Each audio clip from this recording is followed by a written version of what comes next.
कसं आहे ना काका, लोकांना असं वाटतं गॅरेज मध्ये काम करणारा फक्त ग्रीस मध्ये माखलेले हात. पण ह्या हाताने मी माझी स्वप्न धरून ठेवलेत हे कोणाला दिसत नाही.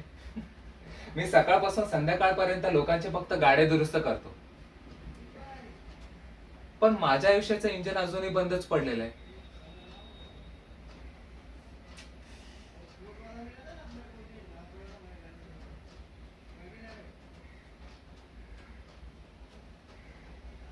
हा, शाळा अर्धवट सोडली.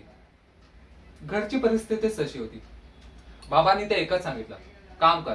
काम कधी आपल्याला लाज वाटू देत नाही. तेव्हापासून ह्या गॅरेजलाच आपलं जग मानलंय.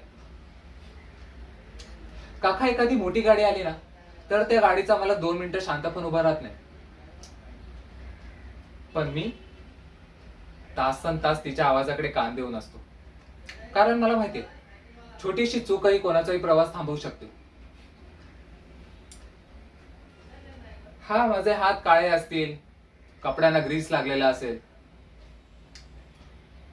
पण काका, मेहनतीचा रंग कधी काळा नसतो ना. काका, तुम्ही बघाच, एक दिवस एक दिवस माझं स्वतःचं सर्व्हिस सेंटर असेल, बाहेर मस्त मोठा बोर्ड लागलेला असेल आणि त्यावर माझं नाव. मग लोक माझे हात नाही बघतील, माझी मेहनत बघतील. चला काका, तुमच्या गाडीचा नंबर या.